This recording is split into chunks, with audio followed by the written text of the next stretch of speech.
परोपकार का फल।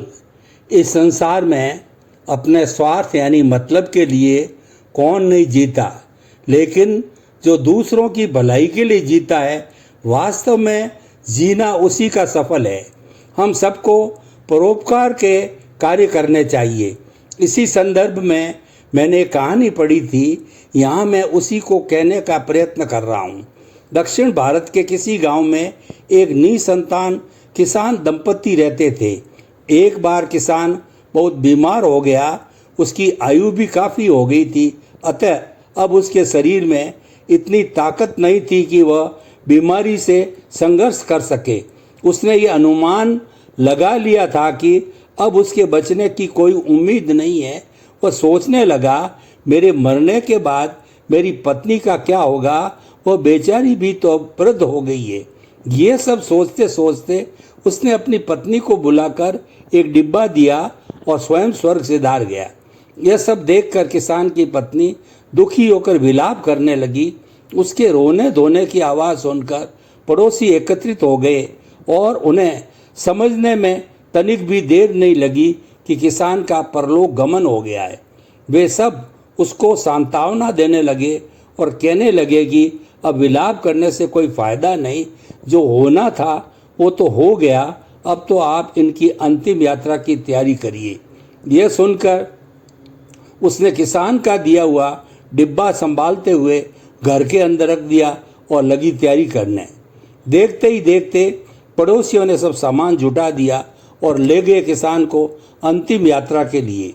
एक दिन जब सब काम निपट गए तो किसान की पत्नी सोचने लगी कि मेरे पति ने मरते समय मुझे एक डिब्बा दिया था, अवश्य उसमें कुछ होगा। और यही सोचते उसने डिब्बे को खोला तो उसमें 3 पर्चियाँ निकली। उसने तुरंत एक पर्ची उठाई और खोली। वह लिखना पढ़ना जानती थी, इसीलिए उसने पढ़ने में कोई परेशानी नहीं हुई। उस पर लिखा था, हमेशा दूसरों की भलाई करनी चाहिए। यह पढ़कर उसने मन ही मन संकल्प किया कि मैं सबका भला सोचूंगी और यथासंभव सभी की मदद करूंगी। अब उसने दूसरी पर्ची खोली। उसमें लिखा था कि मेरे मरने के बाद मेरा खेत मेरी पत्नी को मिले और वो उसमें खेती करे। अब उसने फिर मन ही मन संकल्प किया कि अगर मेरे पति की इच्छा थी तो मैं अवश्य ये काम करूंगी। अब उसने तीसरी पर्ची खोली, जो कि पहले की 2 पर्चियों से कुछ अधिक बड़ी और मोटी थी। इस पर्ची में 300 रुपये निकले, जो कि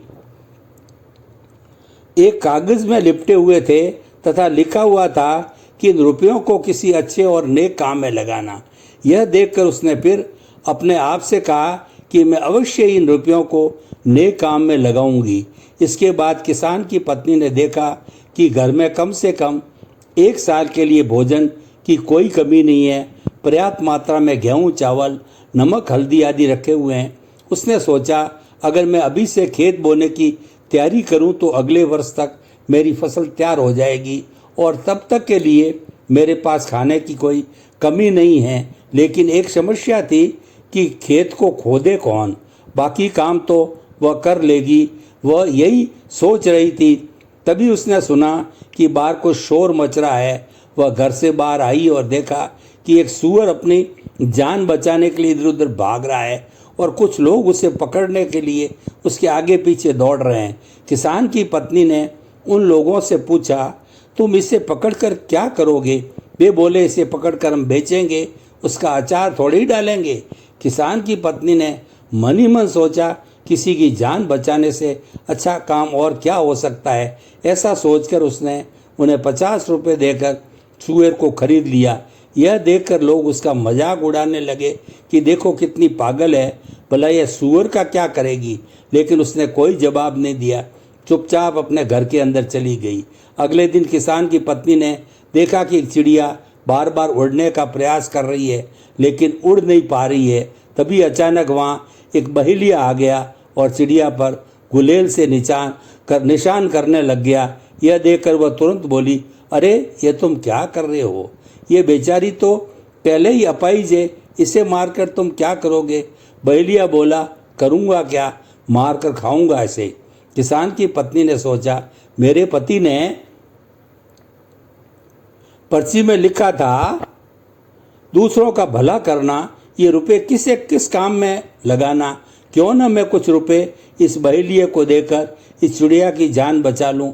वह बोली, सुनो, मैं तुम्हें 10 रुपये दूंगी, तुम उन रुपयों से कोई अच्छी व सात्विक चीज़ खरीद कर खा लो, तुम्हारा पेट भी भर जाएगा और तुम पाप कर्म से भी बच जाओगे। बहेलिया उसकी बात मान गया और उसने उसे रुपए दे दिए। फिर किसान की पत्नी ने बड़े प्यार से चिड़िया का उपचार किया, क्योंकि वो बेचारी उड़ भी नहीं सकती थी। उसे भरपेट रोटी के टुकड़े आदि खिलाए, पानी पिलाया, घाव पर दवाई लगाई और कुछ ही दिनों में चिड़िया स्वस्थ हो गई, खूब उड़ने लगी और चिड़िया उसकी छत पर ही घोंसला बनाकर रहने लगी।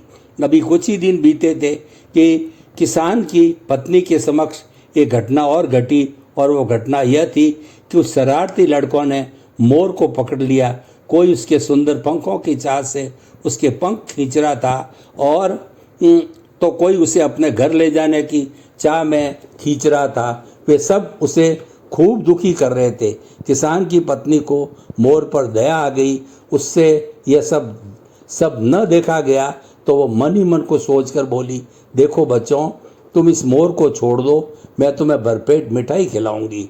बच्चों ने बात मान ली और उसने भी उन्हें भरपेट मिठाई खिला दी और वो मोर भी कभी उसके घर में तथा कभी उसके खेत में रहने लगा। कुछ दिन बाद फिर एक विचित्र बात हुई, और वह यह हुई कि किसान की पत्नी अपने खेतों को देखने गई। तभी उसने देखा एक बकरी का मेमना अपने झुंड से बिछुड़ गया है और बहुत उदास होकर इधर उधर दौड़ रहा था। उसको फिर अपने पति की बात याद आ गई और वह उस मेमने को अपने घर ले गई। धीरे धीरे खूब खा पी कर वह भी मस्त रहने लग गया। अब धीरे धीरे फसल के दिन भी नज़दीक आ गए तो किसान की पत्नी ने सोचा अब फसल बोने की तैयारी शुरू कर देनी चाहिए। लेकिन वो सोचने लगी कि बाकी काम तो जैसे तैसे मैं कर ही लूँगी, पर खेत को खोदेगा कौन। यही सोचते सोचते वो खेत की ओर चल दी कि शायद वहीं जाकर समस्या को समाधान मिल जाए। लेकिन यह क्या, जैसे उसने खेत की तरफ देखा वह आश्चर्यचकित हो गई। उसने देखा कि सूअर ने घास की जड़ें खाने के लिए सारा खेत ही खोद दिया। वो अत्यंत प्रसन्न हो गई। अब वो सोचने लगी कि उसमें क्या बोया जाए, बीज किससे मांगूं। अभी वह यह सब सोच ही रही थी कि न जाने चिड़िया कहाँ से फुर से उड़कर आई और उसकी झोली में एक तरबूज का बीज डाल दिया और उसने भी बिना देर लगाए वो बीज खेत में बो दिया। अब वो सोचने लगी कि खेत में पानी भी देना है, तभी बीज अंकुरित होगा। वह ये सोच ही रही थी कि उसी समय मोर वहाँ आ गया और मस्ती से झूम झूम कर नाचने लगा। उसका नाच देखकर बादल प्रसन्न हो गए और छम छम पानी बरसाने लगे। अब वो सोचने लगी कि उसमें खाद भी डालना चाहिए और इस काम को पूरा किया मेमने ने अपनी मिंगन की खाद डालकर। इस प्रकार किसान की पत्नी की सारी समस्याएं चुटकियों में हल हो गई। सूअर ने खेत खोदा, चिड़िया बीज लाई, बकरी ने खाद दी और मोर ने पानी बरसाया। और यही नहीं, पुण्योदय से तरबूज की बेल इतनी फैली कि सारे खेत में छा गई। उसमें ऐसे मीठे और रसीले तरबूज लगे कि एक एक तरबूज 5-5 रुपए में बिकने लगा और देखते ही देखते कुछ दिनों में सारे तरबूज बिक गए। उसकी कमाई से किसान की पत्नी का घर भर गया। यह सब देखकर गांव वाले कहने लगे कि यह बेल नहीं, फली इसका परोपकार फला है। अब किसान की पत्नी अत्यंत प्रसन्न थी। उसकी प्रसन्नता के 4 मुख्य कारण थे। सबसे पहला प्रसन्नता का कारण तो यह था कि उसने अपनी पति की इच्छा को पूरा किया था। दूसरा कारण यह था कि दुख के बाद सुख मिलने से और गरीबी के बाद धन मिलने से कौन प्रसन्न नहीं होता। अतः दूसरा कारण धन था। तीसरा कारण था कि उसने किसी बुरे तरीके से धन नहीं कमाया था, अपितु कई प्राणियों का भला करके ये वरदान पाया था। और चौथा कारण यह था कि उसकी परोपकारी भावना को देखकर गांव के लोगों को परोपकार करने की प्रेरणा मिली। उसके समक्ष गांव के वे सभी व्यक्ति अपने जीवन में जितना भी अधिक से अधिक हो सकेगा उतना परोपकार करेंगे। अनेक लोगों ने प्रतिज्ञा की कि इस कहानी से हम सबको यह भी शिक्षा लेनी चाहिए कि जीवन में अधिक से अधिक परोपकार करना चाहिए।